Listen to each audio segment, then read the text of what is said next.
যে সহে তব ঘৃণা যেন তারে তৃণ সম দহে। খুব গুরুত্বপূর্ণ দুটো লাইন। প্রায় সময় বিভিন্ন পরীক্ষায় এটা ভাব সম্প্রসারণ করার জন্য এসে থাকে। তো এই দুটো লাইনকে ভাব সম্প্রসারণ হিসাবে যদি করতে হয় তাহলে ঠিক কিভাবে লিখলে তুমি পুরো মার্কস পেতে পারবে সেটাই জানিয়ে দেব আজকের এই ছোট্ট উপস্থাপনার মধ্যে দিয়ে।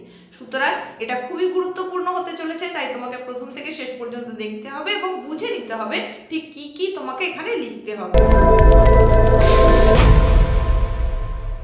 প্রিয় ছাত্রছাত্রীরা, আজ তোমাদের জন্য সম্পূর্ণ নতুন একটা উপস্থাপনা নিয়ে চলে এলাম আমি, তোমাদের এসপি ম্যাম।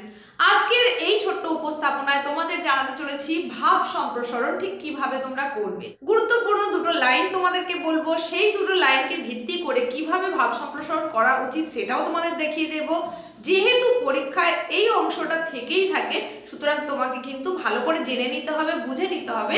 এই দুটো লাইনের বাইরেও যদি অন্য কোনো কিছু এসে থাকে তাহলে কিভাবে তুমি সেটাকে সম্প্রসারিত করবে সেটাও কিন্তু তোমাকে জেনে নিতে হবে। চলো সময় নষ্ট না করে আজকের পর্বে আমরা সরাসরি চলে যাই এবং দেখে নিই কিভাবে এই লাইনের ওপরে তোমরা ভাব সম্প্রসারণ করবে। দেখো, ভাব সম্প্রসারণ কথার অর্থ হচ্ছে ভেতরের যে ভাব, অন্তর্নিহিত অর্থ, সেটাকেই তোমাকে সম্প্রসারিত করে বলতে হবে। যেমন আমরা যেটার ওপরে এখন করছি, এই যে দুটো লাইন, গুরুত্বপূর্ণ দুটো লাইনের কথা তোমাদের বললাম, এই দুটো গুরুত্বপূর্ণ লাইনের ভেতরে ঠিক কি অর্থ রয়েছে সেটাকেই তোমাকে সম্প্রসারিত করতে হবে।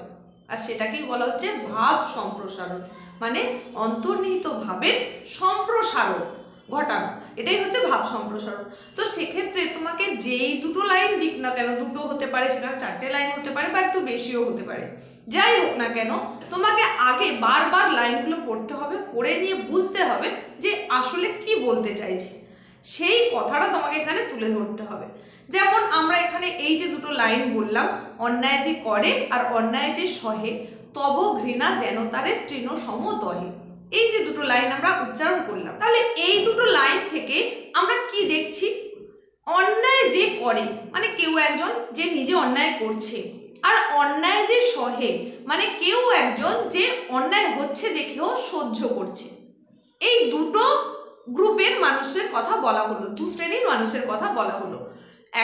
এক দল হচ্ছে যারা অন্যায়কারী, অন্যায় করছে, আর এক দল হচ্ছে যারা অন্যায় হচ্ছে দেখেও সহ্য করছে। এই দুই শ্রেণীর মানুষের কথা বলা হলো। তারপর কি বলা হচ্ছে? তব ঘৃণা যেন তারে তৃণ সম দহে। এবার বলছে কি যে তাদেরকে যেন তৃণের মতোই, মানে তৃণ অর্থাৎ ঘাস, আর তব ঘৃণা অর্থাৎ তোমার ঘৃণা, তব ঘৃণা তোমার ঘৃণা, যেন তারে তৃণ সম দহে। দহে মানে দহন করে, পুড়িয়ে দেয়। তাহলে আমাদের যে জিনিসটা পছন্দ হয় না সেটাকে আমরা কি করি? ঘৃণা করি। সেই রকমই বলছে যে এই দুই শ্রেণীর মানুষকে তাহলে তুমি ঘৃণা করতে শেখো এবং তাদেরকে তোমার ঘৃণা দিয়ে যেন পুড়িয়ে ছাই করে দাও। এই হচ্ছে কি এটার আক্ষরিক অর্থটা আমি বললাম, দুটো লাইনের আক্ষরিক অর্থ বললাম। এরপর তাহলে ভাবার্থটা কি, এর ভেতরের ভাবটা কি, সেটাকেই তোমাকে সম্প্রসারিত করতে হবে। এখন তোমাদেরকে সেই সম্প্রসারণটাই দেখিয়ে দেব, তবে সেটা দেখানোর আগে বলি, যদি তুমি চ্যানেলে প্রথম এসে থাকো তাহলে অবশ্যই চ্যানেলটাকে এখনই সাবস্ক্রাইব করো গুরুত্বপূর্ণ এই ধরনের ক্লাসগুলো পাওয়ার জন্য, আর নোটিফিকেশন বেল আইকনটাকে অল করে দিও যাতে ভিডিও আপলোড হওয়ার সঙ্গে সঙ্গে সেই নোটিফিকেশনটা সবার আগে তোমার কাছে পৌঁছে যায়। আর আজকের এই ক্লাসটা যদি তোমার ভালো লেগে থাকে তাহলে একটা ছোট্ট করে লাইক করে দেবে, আর বন্ধুদের মধ্যে অবশ্যই শেয়ার করে দেবে। যদি তোমার কিছু জানার বা জানানোর থাকে তাহলে কমেন্টে নিশ্চয়ই জানাবে। চলো এখন দেখে নাও সম্প্রসারণটা কিভাবে করবে। অন্যায়ের মতো কুৎসিত ব্যাপার আর কিছুই নেই। কুৎসিত জিনিসকে আমরা যেমন ঘৃণা করি, অন্যায়কেও তেমনি আমাদের ঘৃণা করা উচিত। অন্যায়কে কেন ঘৃণ্য বলে কবি ঘোষণা করেছেন তার তাৎপর্যটাও আমাদের বোঝা দরকার। যে কাজে ন্যায় ধর্মের অনুমাত্র অনুসরণ নেই তাকেই বলে অন্যায়।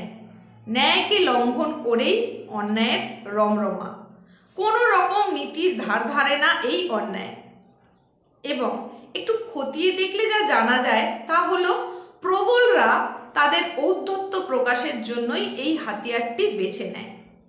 এই প্রবলরা হলো স্বৈরতন্ত্রী, কোনো নীতি ধর্ম বা কোনো যুক্তির ধারে না। দুর্বলদের ওপর এই হাতিয়ারটি প্রয়োগ করে তারা তাদের খেয়াল ও স্বার্থ চরিতার্থ করে থাকে। এই হঠকারীরা সমাজের ঘোরতর শত্রু। এরা নিজেদের প্রভাব অটুট রাখার জন্য সমাজের সর্বস্তরে সুন্দরভাবে জাল বিছিয়ে রাখে। তাই অন্যায়ের প্রতিকার হয় না। দরজায় দরজায় ন্যায়সঙ্গত দাবি ও বিচার চেয়ে যুগ যুগ ধরে এরা ফিরে আসে। পরিবর্তে শোনা যায় অন্যায়ের অট্টহাসি। মোট কথা, এটি একটি কুৎসিত ষড়যন্ত্র। সুতরাং সর্বৈব ঘৃণ্য। অন্যায় যে করে সেই অন্যায়কারীকে প্রতিরোধ করা দরকার, কিছু না পারলে অন্তত ঘৃণা করা দরকার। এই অন্যায়কারীর সঙ্গে আর একজনকে সমানভাবে ঘৃণা করা দরকার, যিনি কিনা অন্যায় সহ্য করছেন। অন্যায় নির্যাতিত হলেও সর্বশক্তি দিয়ে সংগ্রাম করাই হলো অন্যায়কে হটানোর সেরা পথ।